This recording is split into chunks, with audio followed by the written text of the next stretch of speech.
That night, I had a strange dream. My daughter was calling out to me from the end of a long, dark hallway. I could hear her voice, but I couldn't see her face. Every time I reached out, she slipped further away. I kept running, and I never got any closer. When I woke up, it was raining outside my window in a way that felt heavy, like the sky was trying to tell me something. My name is Patricia. I'm 68 years old. I spent most of my life working double shifts at a diner in a small Ohio town to raise 2 kids after my husband passed. I'm not the kind of woman who falls apart easily. But that morning, something sat on my chest that I couldn't shake.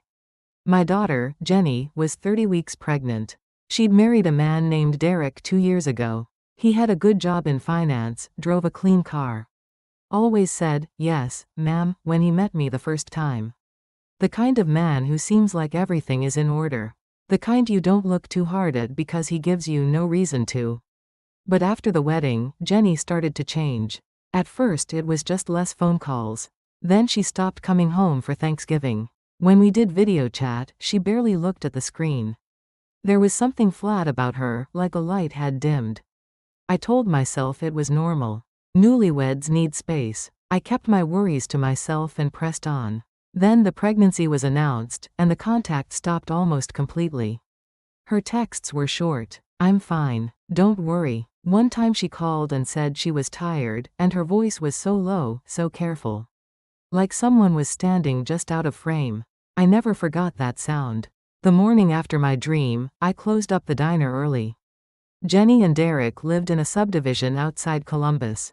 Cookie-cutter houses, 2-car garages, American flags by the mailboxes. The kind of neighborhood where everything looks fine from the outside. I had never dropped by without warning. I didn't want to cause trouble. But that day, I drove the 2 hours without calling ahead. I rang the doorbell. No answer. I rang again. Still nothing. I called her cell. I could hear it ringing faintly inside the house. I walked around the side of the house. There was a small backyard with a wooden deck. And there was Jenny, sitting alone on the deck steps. Arms wrapped around her belly, staring at nothing. She wasn't crying. She wasn't moving. She was just sitting there, like she'd been set down and forgotten. "Jenny." She looked up. When she saw me, something moved across her face, relief, fear, both at once. She held it together, but barely. "Mom, why are you here?" "Because I wanted to see my daughter." "Can I come in?" Inside, the house was spotless. Not lived in, clean, erased clean. Cold and still. Jenny brought me water. Her hands were trembling. "Where's Derek?" "Work. He'll be late." "Good. Let's talk." She sat across from me with her hands folded in her lap. I noticed her sleeves were pulled long despite the warmth. I didn't say anything. I needed her to stay open. While she went to get a glass for herself, I picked up a folded piece of paper I had spotted on the hallway floor. I didn't read it yet. I put it in my purse. I set my phone on the coffee table, opened the voice memo app, and quietly hit record. Then I left it face down and said nothing. An hour later, Derek came home. He saw me and went still for 1 second before the smile appeared. "Patricia, you should have called. I was in the neighborhood." He talked the whole dinner. Work, the baby's room, his opinions on parenting. He didn't ask Jenny a single question the entire meal. She sat beside him like a guest in her own house, eating without tasting. When I stood to leave, I hugged Jenny and whispered close to her ear. "You can call me any time. Day or night. I'll come." She patted my back twice, soft and slow. In the car, I read the note. Jenny's handwriting, shaky and pressed small, like she was afraid even the paper might hear.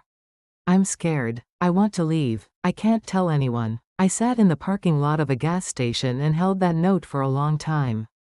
I didn't cry. I needed to think. I checked the recording. Derek's voice. The way he'd spoken to Jenny when she reached for the salt shaker, short. Clipped, the kind of control that leaves no marks you can point to. But it was there. That night I called my son, Ryan. "Something is wrong with Jenny. I need your help." The next morning, we went to the police station together. The recording, the note, 2 months of logged phone records. Missed holidays, unanswered calls. The officer, a woman about Jenny's age, reviewed everything quietly. "This is enough to open a domestic violence welfare check," she said. That evening, officers went to the house. I waited in my car down the street. When the ambulance pulled up, I got out. Jenny walked out on her own. Slow, but steady, holding her belly with both hands. Mom, I'm here. I'm right here. Derek's family called the next day, with talk of settlements and keeping things private. I told them the evidence was already with the police. That was the last conversation. The case moved forward. The recording was reviewed. The neighbor's statement, a retired teacher who'd heard things through the fence, was added to the file. Derek was charged. 3 weeks after the verdict, Jenny gave birth to a healthy baby girl. She named her Grace. I held Grace in the hospital room while Jenny slept. I looked at that small face and thought about the dream, the dark hallway. The voice I couldn't reach. She's here now, right beside me. Some mornings Jenny brings Grace to the diner and sits at the counter while I work. The regulars fuss over the baby. Jenny laughs. That laugh. That's what I was looking for all along. It's enough. It's more than enough.